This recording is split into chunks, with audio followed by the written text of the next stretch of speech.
Welcome to Season 2 of my podcast show, Heading to the Holy Land, how to prepare, plan, and pray for a life-changing journey. Everything you need to know to bring your group to Israel. But where do you start? What do you need to know? What must you do, and when and how? Heading to the Holy Land podcast lays it all out for you simply and clearly, step by step. This podcast will equip you with all the practical information to enjoy a landmark journey of faith and heart.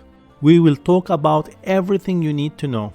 We will talk about financial planning, travel pointers, important legal matters, what to wear, ethical and even cross-cultural considerations, and many, many more things. Drawing on decades of my experience as a professional tour guide in Israel, I will answer all your questions, even the ones you might not think to ask. Welcome everyone, heading to the Holy Land. I will give you general information about Israel, and we will start with location. Israel is located in the Middle East, along the eastern coastal line of the Mediterranean Sea, bordered by Lebanon, Syria, Jordan, and Egypt.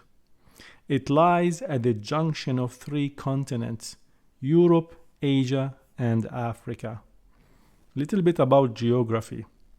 Long and narrow in shape, the country is about 290 miles or 470 kilometers in length, and 85 miles or 135 kilometers in width at its widest point. So it's a very small country, smaller even than New Jersey, or the size of Wales. Although small in size, Israel have so much topographical features of an entire continent, ranging from forest, highlands, to fertile green valleys, to mountains, snow, and desert, a lot of heat. Approximately half of the country's land area is semi-arid. Let us now talk about the different religions in the land. You have to understand that the Holy Land is the center of the world's three great monolithic faiths. The promised land of milk and honey to the Jews. For Christians is the scene of Christ's ministry, crucifixion, and resurrection.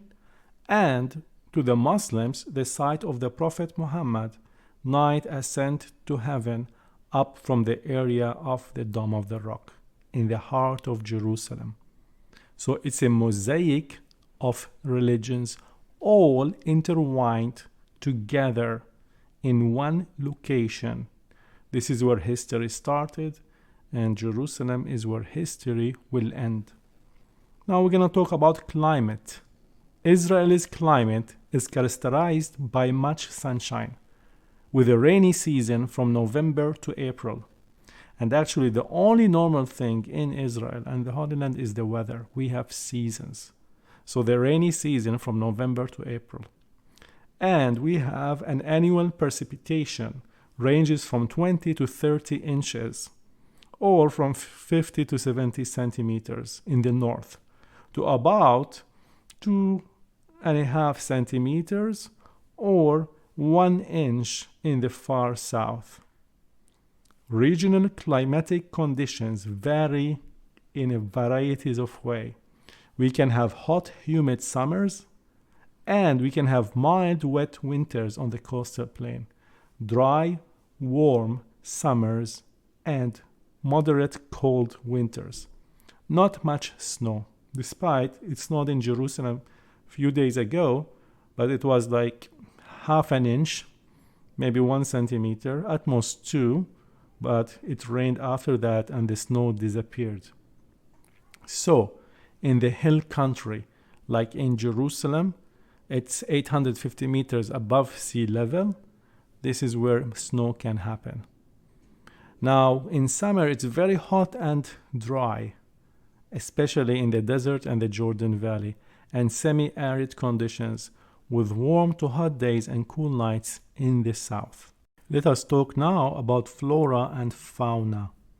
You have to understand that in Israel, There are over 500 kinds of birds, some 200 mammals and reptiles species, and around 2,600 plant types, 150 of which are endemic to Israel, are found within its borders. So much varieties. And we have over 150 natural reserves and 65 national parks. Nearly 400 square miles, or 1,000 square kilometers, have been established throughout the country. It's so diverse. Let us now talk about the population. Israel is a country of immigrations. Now we are 9.2 million inhabitants, comprised of a mosaic of people with varied ethnic backgrounds, lifestyles, religions, cultures, and traditions. Jews comprise today around 75% of the country's population, while the country's non-Jewish citizens, mostly Arabs, numbers around 25%. Lifestyle. About 92% of Israeli inhabitants live in some 200 urban centers, some of which are located on ancient historical sites, and about 5% are members of unique rural cooperative settlements, the Kibbutz and the Moshav. Let me explain for you what is a Kibbutz and what is a Moshav. Kibbutz in Hebrew comes from the word kvutza, which is people gathered together. This is a unique form of collective community based on socialist ideology and the promotion of the Zionists' idea. Members of a kibbutz are usually a close-knit group with shared property, labor, and the provision for all the needs of its members. Moshav, a unique type of cooperative farmers' village invented in Israel in the early 1900s. The members of the Moshav enjoy relatively large economic autonomy while still benefiting from the communal assistance. So if they work hard, they get the income for them privately. But with the kibbutz, they share all the income. Let me share with you now about the 4 major cities in the land. Of course, number 1 important city is Jerusalem. It's Israel's capital, population almost 1 million, and it stood at the center of the Jewish people's national and spiritual life, since King David made it the capital of his kingdom some 3,000 years ago. Today, it is a flourishing, vibrant metropolis, the seat of the government and Israel's largest city. You have to understand also Jerusalem is important for Muslims, and it's also important for Christians. It's a diverse city and it's a religious city. So we have a saying that Jerusalem is a praying city.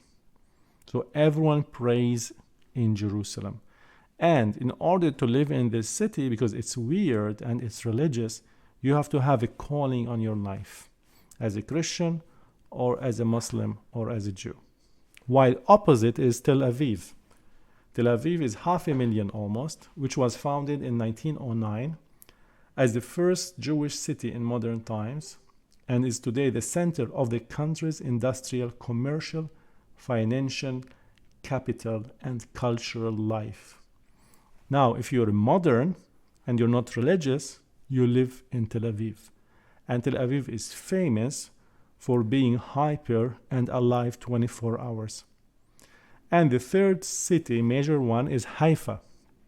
Haifa, the population is around 400,000, known as the coastal town since ancient times, is a major Mediterranean seaport city and industrial and commercial center of North Israel. So they work hard in Haifa. So we have a saying, Jerusalem is a praying city, Tel Aviv is a dancing city, and Haifa is a working city. So when Haifa works, Tel Aviv dance, and Jerusalem prays for them. And today, the 4th major city is Beersheba. The population is around now 400,000 and named in the Bible as an encampment where the patriarchs, where Abraham lived. and today is the largest urban center in the south.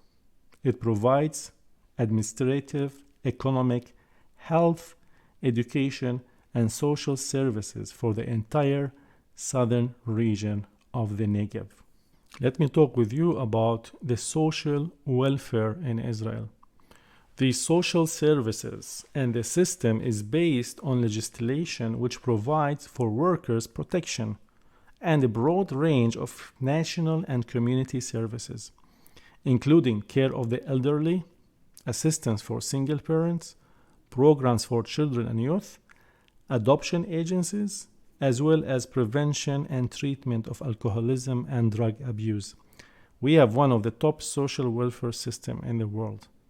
The National Insurance Institute in Israel provides all permanent residents, including non-citizens, with a broad range of benefits, including unemployment insurance, old age pensions, survivors' benefits, maternity grants and allowances, child allowances, income support payments, and much, much more. Also, you have to understand that we have a very good national health insurance law. It was in effect in January 1995. Provides for a standardized basket of medical services. You only pay a certain amount of money each month, and it includes everything: hospitalization for all the residents of Israel. All medical services continue to be supplied by the country's healthcare organization. Life expectancy is 82 years for women and 78 years for men. The infant mortality rate is 4 per 1,000 births. The ratio of physicians to population and the number of specialists compare favorably with those in most developed countries. Israel is so much advanced in health and in startup nations. It's one of the top startup nations of the world. They just invent things and they sell them away. Like Waze, they invented Waze. They invented so much things related to agriculture, sensors you put in the ground to measure the amount of water the plantation is needed. So many startup inventions. There is a triangle that is taking place for startup nations between India, Bangalore, and Silicon Valley, and Israel. All the time connected, seconds together. Let us talk about agriculture and water. Water is so much important. Number one important thing in Israel is water. And we have a big source of water, the Sea of Galilee. And the success of the agriculture is a result of a long struggle against harsh adverse conditions and of making maximum use of scarce water in arid land. Today, agriculture represents some 2.5% of the gross national product and 2.2% of exports. Israel produces 93% of its own food requirements, almost self-sufficient, supplemented by imports of grain, oilseeds, meat, coffee, cacao, and sugar, which are more than offset by the wide range of agriculture products for export. Let us talk now about foreign trade. Trade is conducted with countries on 6 continents. Some 49% of imports and 33% of exports are with Europe, boosted by Israel's free trade agreement with the European Union. A similar agreement was signed with the United States in 1985, whose trade with Israel accounts for 12.4% of Israel imports and 38% of its exports. Now, as I told you, Israel is full of cultures. It's so diverse. With thousands of years of history, the ingathering of the Jews from over 70 countries, a society of multi-ethnic communities living side by side. and an unending flow of international input via satellites and cable have contributed to the development of an Israeli culture which reflects worldwide elements while striving for an identity of its own. Cultural expression through the arts is varied as the people themselves, with literature, theaters, concerts, radio and television programming, entertainment, museums, and galleries for every interest and taste, and especially in Tel Aviv and Jerusalem. Let me share with you more cultural information. People in the Middle East often greet each other with a kiss on the cheek, men to men and women to women, but rarely to the opposite gender unless they are family. Purity is highly valued. While most Americans are accustomed to hugging, this is rare in the Holy Land. Public displays of affection in general may be different or even non-existent. In some areas, men and women do not socialize publicly. Making prolonged eye contact with someone from the opposite gender is even considered inappropriate. Languages. The official languages of the country are Hebrew and Arabic. But in the country's streets, many other languages can be heard.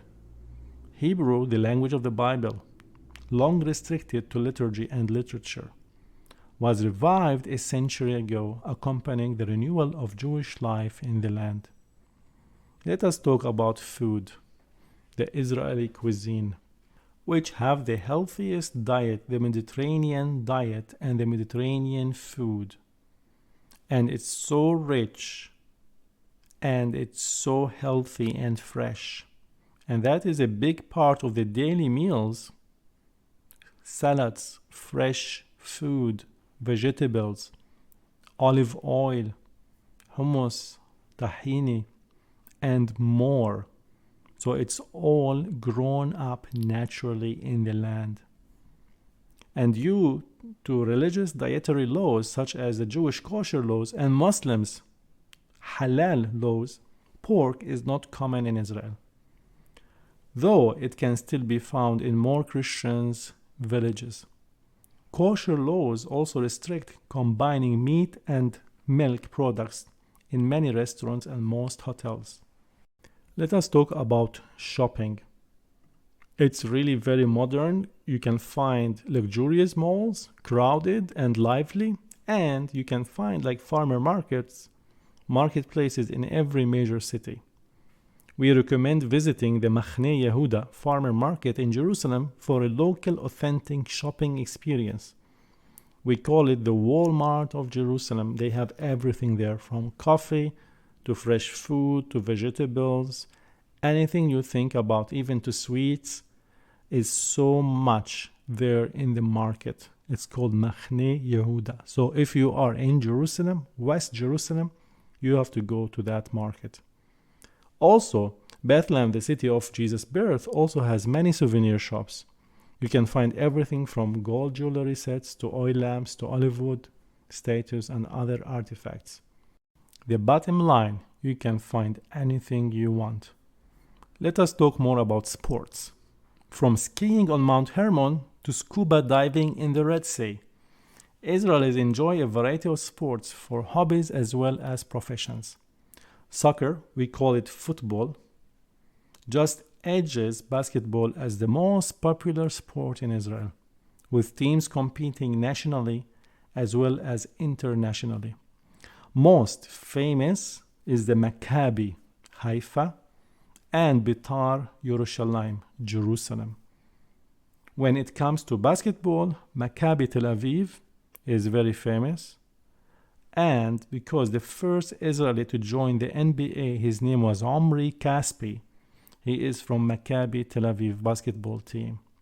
Israel also prides itself on its Olympic success and even hosts its own version called the Maccabiya Games for Jews from all over the world every 4 years. One of only 7 worldwide competitions recognized by the International Olympic Committee.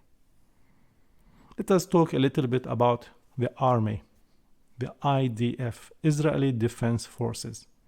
Founded in 1948, ranks among the most battle-tested armed forces in the world, having had to defend the country in 6 major wars. The IDF security objectives are to defend the sovereignty and territorial integrity of the State of Israel, deter all the enemies, and curb all forms of terrorism that threatens daily life. Now, there is a compulsory service. It's not voluntary. It's compulsory.